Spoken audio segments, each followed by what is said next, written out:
Good evening, everyone. Tonight we'll be getting into Daniel chapter 7.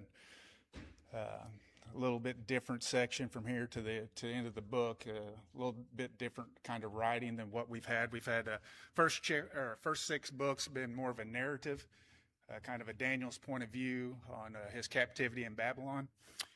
Let's kind of do a little quick review. Chapter 1, that chapter was about the king's food. Newly captive Jewish people, they brought the cream of the crop into Babylon, into the king's palace, and first thing he did was change their diet. Daniel and his 3 friends, I know them as Shadrach, Meshach, and Abednego. They had their own diet, and they did it for 10 days. And after the king's review of those 10 days, they were better than the ones that were on the king's diet. Chapter 2 was about Nebuchadnezzar's dream. What was different about Nebuchadnezzar's dream? He wanted it interpreted, but what information did not give? Didn't tell him the dream. He wanted an interpretation of a dream he didn't tell him about, right? And that dream was about a golden statue. What was the meaning of the golden statue? All right, the representative of the next 4 world empires, and then also a 5th empire or 5th kingdom. What order were those world empires? First one's Babylon, then what country comes after, or nation come after that? Medo-Persia, then Greece, and then who? Then Rome. Right? So you had the Babylonian Empire, Nebuchadnezzar, he was called the head. He was the head of gold. Then we had the Medo-Persian Empire, which was the next world empire. And then Greece followed them, and then Rome followed them. What was the 5th kingdom? It was represented by a stone. What was that? The church, right? So then we move on to chapter 3, and then we have the fiery furnace, chapter of the fiery furnace. Chapter 4 was another dream about Nebuchadnezzar. What was different about this dream? He at least told the dream this time, right? Nebuchadnezzar was the tree, gets cut down. Then later on in the chapter, he's pretty full of himself, so God, he turns him to basically a beast of the field until he repents of that. Chapter 5, we had the handwriting on the wall. And through these first 5 chapters, who's in power at the beginning of chapter 5 anyway? Still Nebuchadnezzar or the Babylonian Empire. There's a new king or co-regency going on in chapter 5 with Belshazzar. What happens to him? They have the handwriting on the wall, and then something happens to Belshazzar. Gets killed by who? What invasion happened? The Medo-Persian invasion had happened. They came in, they take over. So now in chapter 5, the end of chapter 5, we have the Medes and the Persians are kind of ruling the roost. Then chapter 6, have Daniel in the lion's den. What country or what nation is still in charge there? Medes and the Persians, right? So that's kind of where we're at. Remember, Daniel is not written in chronological order. It skips around. So I don't know if you guys still have the first sheets that Clint made up at the beginning. So it goes chapters 1 through 4, and then it skips to chapter 7 in actual chronological order. 7 and 8 will be next in line, then back to chapter 5 with the writing on the wall. So chapter 7, kind of on the timeline, we're, I think, around 553 BC is kind of where we're at here. But like I said, we finished the narrative section of the book. We're now into the apocalyptic language of the book. A little bit different writing from 7 through 12. It's going to be different. It's going to be challenging. It's not what you're used to. But we're going to try to tie this all together pretty good. Good news about chapter 7 is it's chapter 2 all over again, just more information. So kind of got chapter 2. We kind of got it down. We know the order of the nations that are coming. So it's the same information, just more of it, if that makes any sense at all. But chapter 7 and the timeline, like I said, 553 BC, this is the first year of Belshazzar. He's probably serving as a co-regency with either his father or grandfather. I'm not sure if he's Nebuchadnezzar's son or grandson, but he's more of a co-regency capacity here. Like we said, he was killed at the end of chapter 5 when the Medes and the Persians took over the Babylonian Empire. Chapter 8, verse 1 is going to be his third year of his reign, so kind of keep that timeline in mind as we're going through this. Kind of like what I talked about, I think a little bit last week, we're just kind of go through this verse by verse. There's 25 verses here. It's two different divisions of the same information. You're going to get Daniel's view of it, and then you're going to get the interpretation of it. But it's going to be the same information. A lot of this information on the back side of it we'll go in a little more depth on, which is where this little handout will kind of come in as helpful, I hope. So, all right.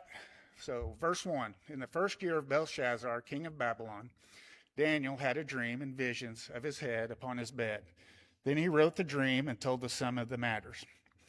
Verse 2, Daniel spake and said, I saw in my visions by night, and behold, the four winds of heaven strove upon the great sea. All right, in this type of writing, common everyday things have different types of meanings. For one, wind, things like wind will be like acts of God. 4, the number 4, that's universality, like north, south, east, west, it's universal. 7, 3.5, numbers like that, they're going to have meaning in what we're talking about. And we're going to touch a little bit into how Daniel and Revelations kind of work together. So later, maybe. So sea is generally distress, disturbance in the sea like that is distress, a lot of times through distress of nations, people, things like that. All right. Verse 3, and 4 great beasts came up from the sea, diverse from one from another. Verse 17 is going to tell us what those 4 beasts are. They're going to say they're kings from the earth. 4 beasts, just like in Daniel 2, those 4 beasts here will represent like the 4 kingdoms did in chapter 2. So coming from the earth, that gives it a human origin. So just kind of keep that in mind. All right, verse 4, the first was like a lion and had eagle's wings. I beheld till the wings thereof were plucked, and it was lifted up from the earth and made to stand upon the feet as a man, and a man's heart was given to it. All right, so the first beast described as a lion with wings, standing on 2 feet like a man.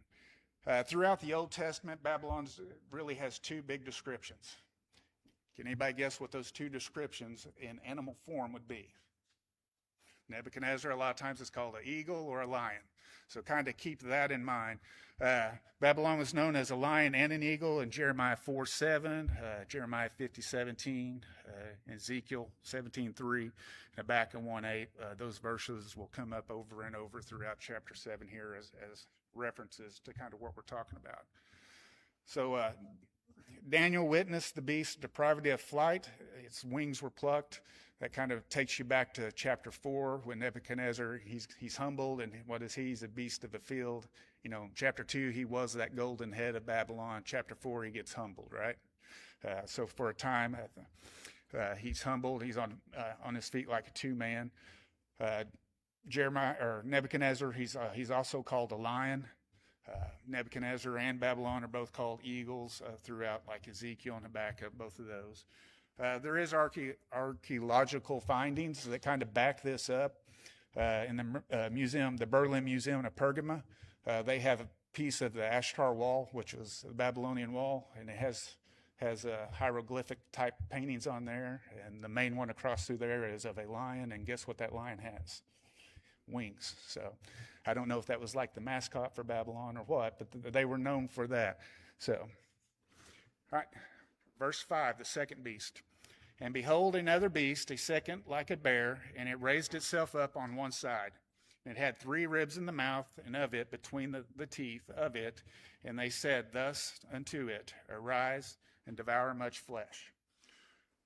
So like in chapter 2, we said Babylon was the first empire. Once again, who was the second empire? Medo-Persian Empire. What is different about the Medo-Persian empires? There's 2 different empires working as one, right? All right. So in the description of this bear, there's some characteristics of it that might give us a little information. We're going to talk about it more in chapter 8. There's a ram, and one of its horns is bigger than the other. The bear here, one side's lifted up higher than the other. This parallels with the chest of silver in chapter 2.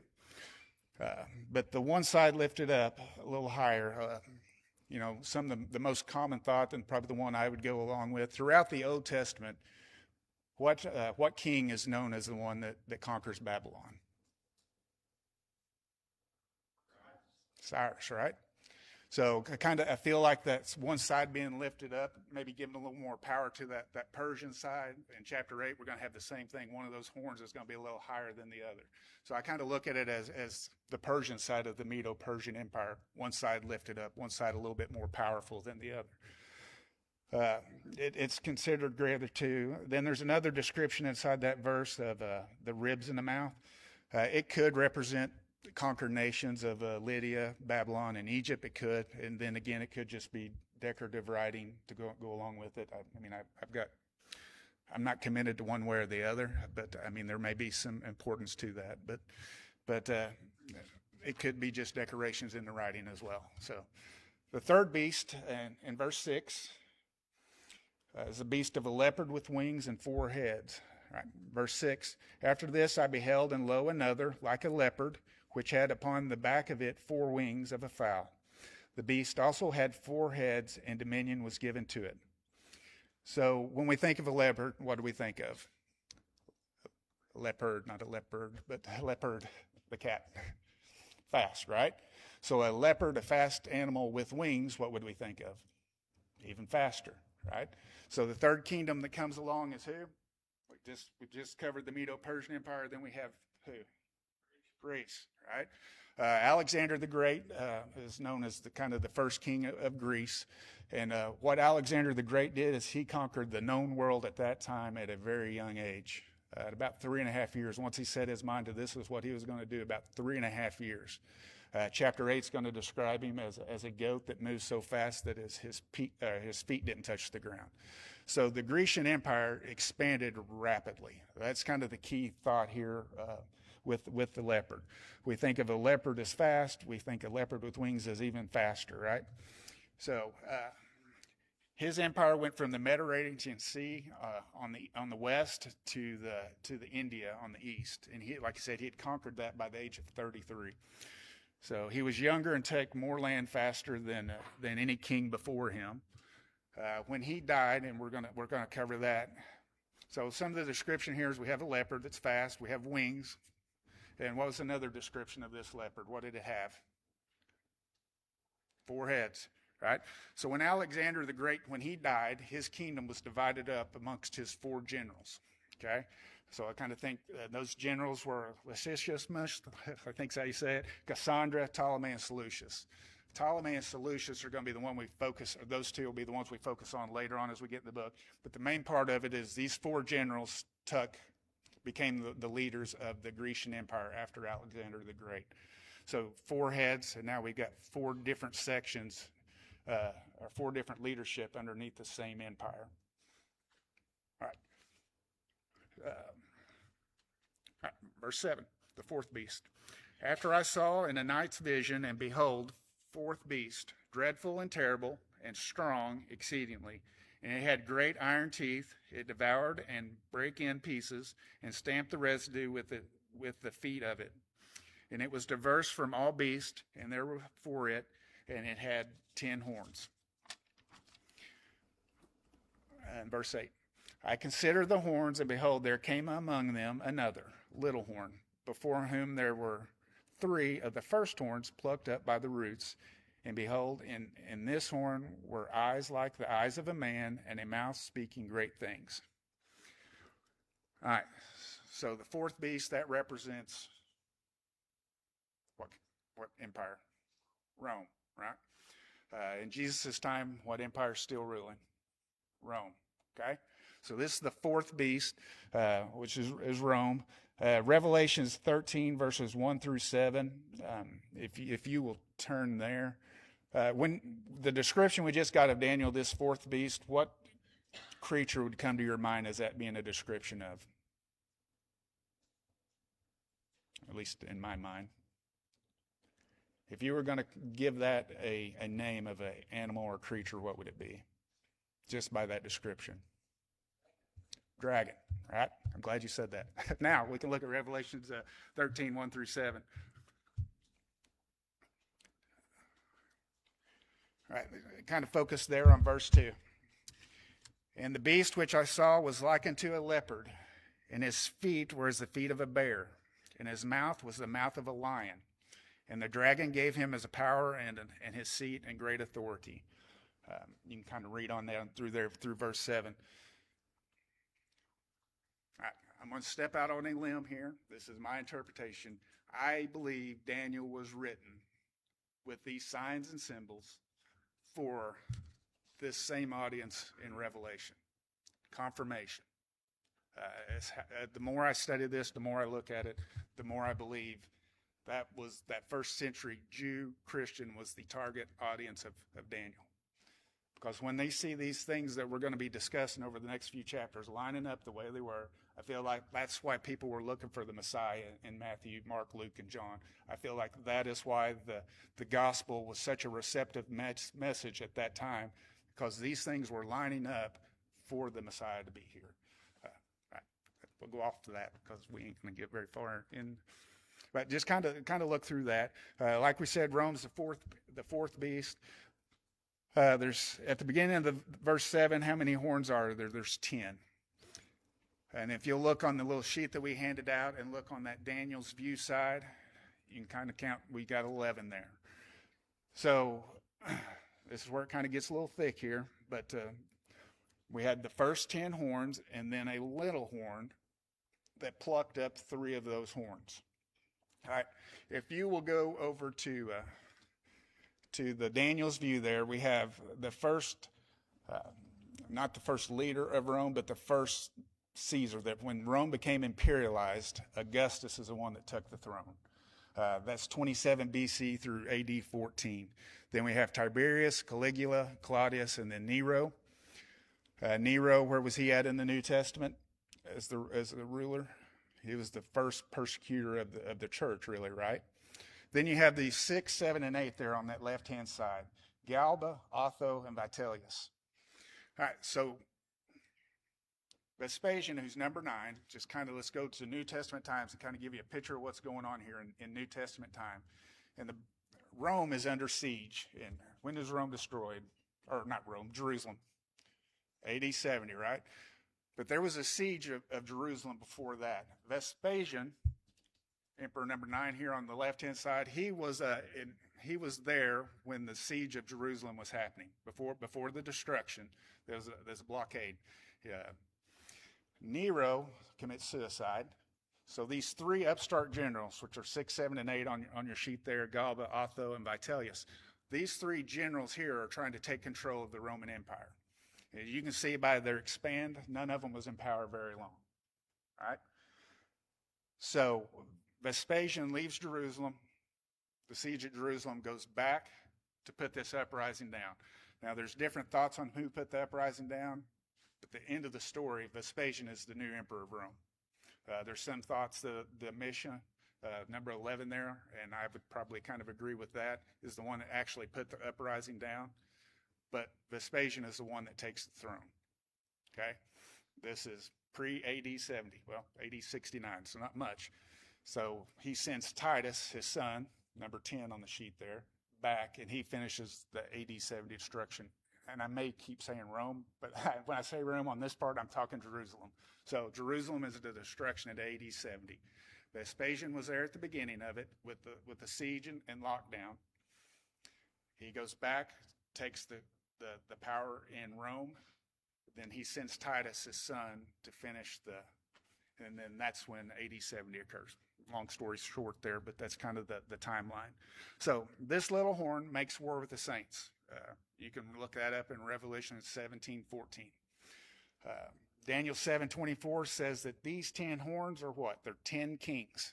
So these 10 horns that come out of this beast are 10 kings. We'll discuss that a little more detail. But there's 7 different views on who the little horn is. I'm just for time's sake, I'm going to tell you my view is it's Demisha. The 11th one here on your sheet is who the little horn is. All right. Is everybody on pace? Understands that as clear as mud. But so, all right, verse 9. I beheld till the thrones were cast down, and the Ancient of Days did sit, whose garment was white as snow, and the hair of his head was like pure wool. His throne was like a fiery flame, and his wheels as burning flame. All right, so the attention is going from the beast to what? To who, I should say. Who's the Ancient of Days? God. And what is this kind of a picture of here? Purist, and it's going to be talking about a judgment that is coming. If when you study Revelation, kind of keep this same picture in mind, because these same descriptions are used in Revelation here. But this is basically, we're directing our attention towards the throne and pointing to the Ancient of Days who reigns on that throne, who's God. God's the Ancient of Days. World empires don't reign, God does. Who will judge these world empires eventually? God did. You know, who did he use to judge the Babylonian Empire? The Medes and the Persians. Who did he use to judge the Medes and the Persians? He used Greece. Who did he use to judge Greece? He used Rome. Who's he going to use to judge Rome? That's going to be that fifth kingdom, the church. But God is the one that is doing the judging here. Eventually, he will force oppressors to recognize him. Isaiah 17:7. Okay. Before we get any farther, any thoughts, simple questions? All right. I'm doing great then. So, all right, verse 10. A fiery stream issued and came forth, and before him thousands ministered unto him, and 10,000 times 10,000 stood before him. The judgment was set, and the books were open. So that Ancient of Days, he's sitting in a scene on his throne, in a scene of judgment. The New King James Version says the court was seated instead of judgment was set, but this is a scene of judgment. Who's being judged? That fourth kingdom here. In this scenario, it's that fourth kingdom. That fourth kingdom is who? By the time we get done with this is all going to be, we'll be rattling them off. But the fourth kingdom, Rome. Who's doing the judging? The Ancient of Days, or God. All right. Verse 11. I watched them because of the sound of the pompous words which the horn was speaking. I watched till the beast was slain, and its body destroyed and given to the flame. Verse 12. As for the rest of the beasts, they had their dominion taken away, yet their lives were prolonged for a season and a time. Nations, while no longer ruling as a world empire, and we've talked about this several times, really since Joseph, kind of bringing this up, all these nations that were in power, even when they weren't in power, they left something behind. With the Medes and the Persians, we talked about their decrees last week and how important that was. So law and order was a big deal with the Medes and the Persians. Greece gave that common language throughout the world at that time. And what did that do? I mean, that made it easier for the gospel to be spread. You had that common language. And that came from Greece. Rome, they brought that infrastructure to help do all of those things, to help establish the church, build the church, spread the word through that common language and the infrastructure that they set up with the roads and so forth. So all of these things set up, just how this whole book gets painted out it just amazes me, and it's just how we ended up how we ended up. It's just, that's how you know God's in control. That's how you know this is an inspired word. You know, we're going to be talking about things in chapter 7 that's not going to happen for another 500-600 years in advance, and the description of them. That's why I think that target audience was really that first century Christian with how this stuff lines out. So the rest of the beasts be the former empires. That would be, you have that dragon look that we got in Revelation, but the rest of that beast, that's the Medes and the Persians. That's Greece. That's those Babylon. That's the former empires. All right, verse 13. I was watching in the night visions, and behold, one like the Son of Man coming with clouds of heaven. He came with the Ancient of Days, and they brought him near before me. To the Jews, what did the term Son of Man mean? What was that? Jesus, but also that Messiah. That's why, the Jews, that's why they were such an uproar when Jesus said, that's me, I'm the Messiah. That's one of the things, because that's, that was one of the triggers for them, I guess, is how you would word it. But Mark 2:10, Matthew 26:64, you can jot them down, take a look at those verses. But verse 14, then to him was given dominion and glory and a kingdom, that all people, nations, and languages should serve him. His dominion is everlasting, dominion which shall not pass away, and his kingdom which shall not be destroyed. Dominion, authority, that thing, who is that talking about? Who was all of those things given to? That's it. So, verse 15. I, Daniel, was grieved in my spirit, within my body, in the vision, and my head troubled me. I came near to one of those who stood by and asked him the truth of all of this. So he told me and made known to me the interpretation of these things. Likely an angel. In chapter 8, we're going to use Gabriel. He's going to come and help Daniel out with some visions. So, verse 17, those great beasts which are four kings, which rise out of the earth. So when we say beast, we're saying king or kingdom. Beast equals king or kingdom. 723 refers to it as a kingdom. So let's kind of keep that. But the saints of the Most High shall receive the kingdom and possess the kingdom forever and ever, for even forever and ever. Then I wish to know the truth about the fourth beast, which was different from all the others, exceedingly dreadful, with its teeth of iron and its nails of bronze, which devoured, broke in pieces, and trampled the residue with its feet. So the fourth beast, the fourth kingdom, we've talked about that, Rome. Verse 20. And the 10 horns that were on its head, and another horn which came up before, which 3 fell, namely, that horn which had eyes and a mouth, which spoke pompous words, whose appearance was greater than his fellows. Verse 21, I was watching, and the same horn was making war with the saints and prevailing against them. So with verses 20 and 21, who is making war? Which horn is making war with the saints? The little horn, right? And if you look on your sheet, that'll match up with the mission. But so the little horn's the one that's making war with the saints. That's the 11th horn. So recap, 724 says the 10 horns are 10 kings. So the 11th horn would be the 11th king, right? We can make that leap. The little horn had eyes and a mouth that spoke pompous words. The same horn made war against the saints and was prevailing against them. We also know this horn came out of the fourth beast. Fourth beast we know is Rome. If you'll turn to Revelation 13, verses 2 through 7. No, that's the one we just did. Scratch that. It's 17.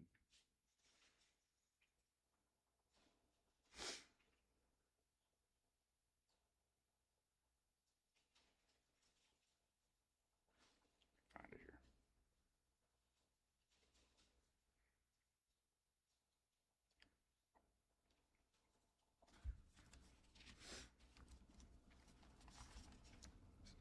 Verse 9 through 11. And there, in the mind which hath wisdom, the 7 heads are 7 mountains on which the woman sitteth. And there are 7 kings. Now, I want you to look at your view here, at John's view on that little sheet that we hand out, and kind of follow along with me here. And there are 7 kings. 5 are fallen. During the writing of Revelation, I believe Vespasian is the king or the Caesar that's in at this time. But read this: 5 are fallen, and 1 is, and the other is not yet come. And when he cometh, he must continue a short space. And the beast that was and is not, even he is the 8th. And is the 7 and goeth into perdition. All right. So 5 have fallen. If you look at John's view of this, 5 have fallen. Who would the 5 be that have fallen? That'd be Augustus, Tiberius, Caligula, Claudius, and Nero. They're fallen. They're dead. There's 1 is. So the 1 is would put Vespasian. He is in charge at the writing when John's writing this. One is to come. That would be Titus. He's going to be there for a little while. So how long did Titus rule? From 79 to 81. And then that 8th head will come up. So you have 8 heads in Revelation. You have 11 horns in Daniel. But how can you make that work? I mean, it's got to work, right? It's got to. If it works in Daniel, it's got to work also in Revelation. So, with my thought on that would be those 3 upstart generals. Daniel looking a couple hundred years into the future, or 400 or 500 years in the future.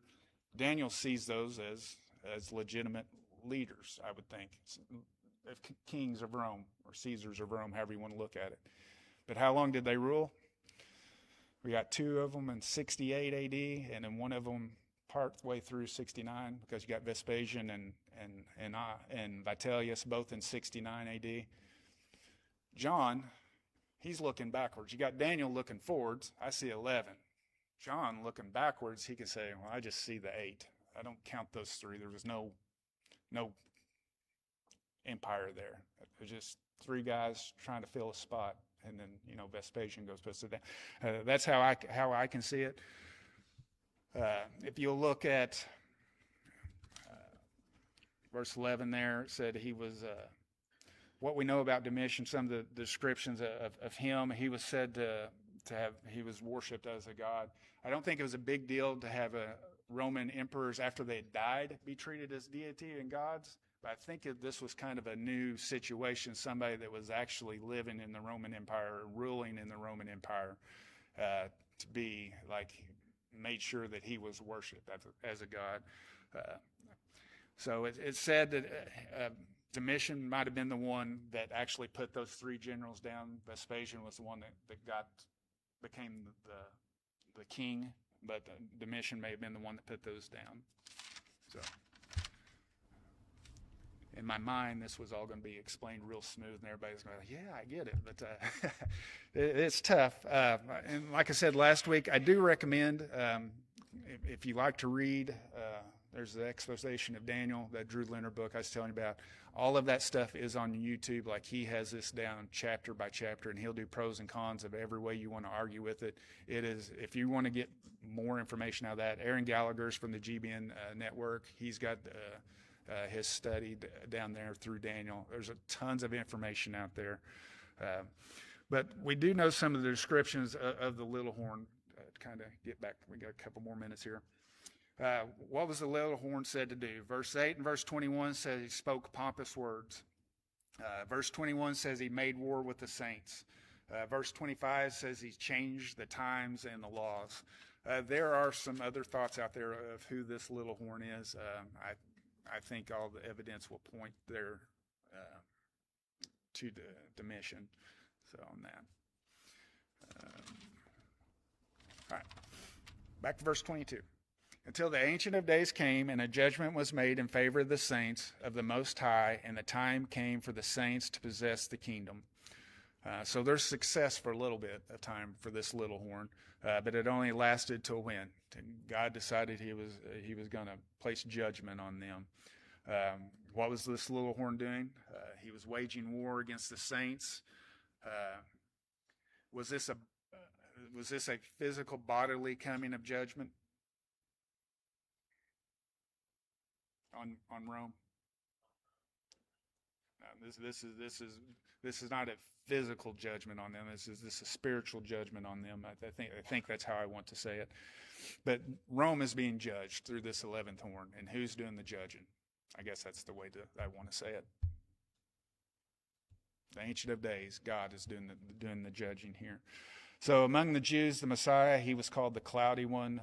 There's a lot of times described as coming in on the clouds, ascending into the clouds. Verse 23, and he said, the 4th beast shall be the 4th kingdom on earth, which shall be different from all the others kingdoms, and shall devour the whole earth, trample it, and break it in pieces. Just like in chapter 2, 4 kingdoms, and Rome being the 4th kingdom. Verse 24, the 10 horns, they are 10 kings who shall arise after them. He shall be different from the first ones, and shall subdue 3 kings. That's those 3 that those upstart generals between Nero and Vespasian, those three generals, those are being the uprooted ones. So, like I said, I believe Domitian is this little horn, the 11th horn. I think he's the eighth horn in Revelation as well. Like I said, in the Revelation reading, it says 5 have fallen, one has not come yet, and then one. And the one that is not. There was a thought during this time of when Domitian was in charge there, that he was like a reincarnation of Nero. So that kind of goes along with this. Is, what did Nero do? He persecuted Christians. And what does Domitian do? We're going to find out that's what he does. He's a big persecutor of the church. So, and he's from 81 to 96 A.D. Verse 25, he shall speak pompous words against the Most High, and shall persecute the saints of the Most High, and shall intend to change times and law. Then the saints shall be given into his hand for a time, a times, and a half time. All right, here's another, in the apocalyptic language, something that just will kind of make sense. So how many is a time? 1. So how many would a times be? 2, right? 1 and 2, that makes 3. And then you have a halftime, 3.5. 3.5 is what? Half is 7. 7 is what? Complete. So 3.5 would be what? Incomplete. So I look at that as important as, you're just going to find 3.5 years, 42 months, 1,260 days. All of these are the same thing, right? But how many times is it going to come up in Daniel and in Revelation that it's 3.5, 42 months, or 1,260 days, all that same incomplete time, just how it all just works together. When you look at the siege of Jerusalem prior to AD 70, and I think it's chapter 6, and Vespasian goes back to take control, there's about a 3.5 year period of, the Christians have time to get out of Jerusalem, because Matthew 24 tells them what's going to happen at AD 70. So there's that window of things that those Christians and them Jews are looking for, that pause to where are they supposed to go? They go to the mountains, flee the city, because it's not going to be good inside the city. Right. Domitian was also self-proclaimed deity. Like I said, I think that was a new thing for a Roman emperor. There was a rise of the imperial cult for emperor worship. Daniel 2:21 says God changes the times and seasons, but Domitian, he changed some of the names of the months and those things. I think it's the same character that we're talking about again in Revelation 13, verses 5 through 8. But the court shall be seated, and they shall take away his dominion. That's Domitian, or Rome's dominion, and consume and destroy it forever. So after the persecution of saints for an incomplete time, there's going to be judgment on that fourth kingdom, Rome. Who destroys Rome? We know from chapter 2, it's that stone, it's that church. It's going to ultimately end up being the one that destroys Rome. That's it. Chapter 8 next week. It's way easier. So.